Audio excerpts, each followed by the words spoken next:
எல்லாருக்கும் வணக்கம். இன்றைக்கி நம்ம தேஜஸ் கிச்சன் தமிழில் சூப்பரான பிரேக்ஃபாஸ்ட் ரெசிபி வெண்பொங்கல் எப்படி செய்கிறதுன்ட்டு பார்க்க போகிறோம். ஃபஸ்ட் ஸ்டவ் ஆன் பண்ணிட்டு ஹீட் மீடியம் ஃப்ளேம் வச்சுட்டு ஒரு கடாய் வச்சுக்கோங்க. அதில் 1.5 கிளாஸ் பாசிப்பருப்பு ஆட் பண்ணிட்டு 5 மினிட்ஸ் நல்லா ரோஸ்ட் பண்ணிவிட்டு ஒரு ப்ரெஷர் குக்கரில் ஆட் பண்ணிக்கோங்க. இப்போ இதுலேயே 3 glass Sona Masoori rice add பண்ணிட்டு 2-3 டைம்ஸ் நல்லா வாஷ் பண்ணிக்கோங்க. வாஷ் பண்ணிட்டு மறுபடியும் ஸ்டவ் மேலே வச்சுட்டு ஹீட் மீடியம் ஃப்ளேம் வச்சுட்டு ஒரு 10 கிளாஸ் தண்ணி ஆட் பண்ணிக்கோங்க. ஆட் பண்ணிட்டு 2-3 மினிட்ஸ் நல்லா பாயில் ஆக விடுங்க.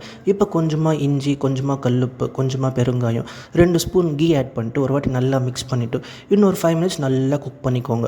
இப்போ ப்ரெஷர் குக்கரை மூடி வச்சு க்ளோஸ் பண்ணிவிட்டு 3 விசில் வர வரைக்கும் குக் பண்ணிக்கோங்க. 3 விசில் வந்ததுக்கப்புறமா ஒரு 15 மினிட்ஸ் அப்படியே விட்டுடுங்க ஸ்டவ் ஆஃப் பண்ணிட்டு.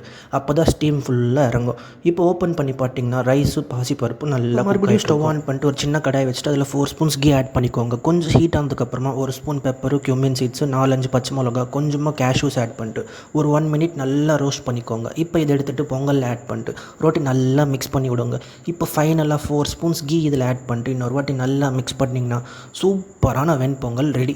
ஸோ நீங்கள் இந்த வெண்பொங்கலை சுட சுட சாம்பாரில் கலந்து சாப்பிட்டிங்கன்னா டேஸ்ட் செம்மையாக இருக்கும். ஸோ நீங்களும் இந்த ரெசிபி ட்ரை பண்ணுங்கள். ட்ரை பண்ணிட்டு டேஸ்ட் எப்படி வந்திருக்குன்ட்டு கமெண்ட் பண்ணுங்கள். ரெசிபி பிடிச்சிருந்தா நம்ம சேனலை ஃபாலோ பண்ணிக்கோங்க. டடா பாபாய்.